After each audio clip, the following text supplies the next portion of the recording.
Hugging Face is a website that got started in 2016. They started as a chatbot provider, and what they've become is they've become the go-to place for hosting machine learning models. They are actually now known as the GitHub of AI. You can save your models there.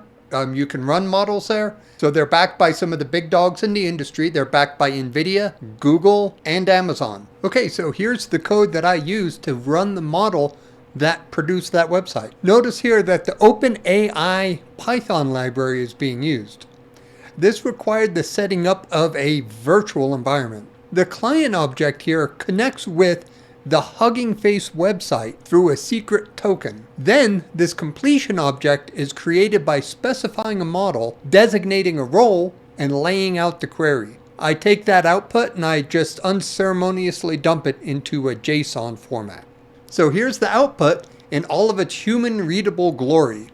A JSON is a very versatile data exchange format, integral to shared computing in general. It is central to web APIs, so this is how your front end and your back end typically talk to one another.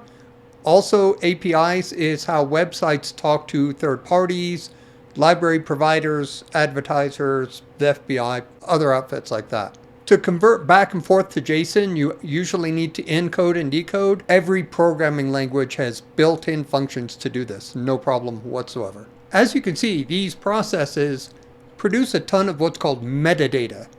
Roughly speaking, data about the data. Actual results are right up top. Choices, message, content. The content section is what we were actually looking for. That's the actual string. Everything else is mostly metadata. Among the metadata, we can see the model that was used, a bunch of information about service levels, and the like. Also noticeable are token counts, queue time, and runtime. There's a lot of information to be had here. And here, a miracle occurred. This is HTML of the content that we generated. I used the Gemini prompt to convert the JSON into a web page with styling.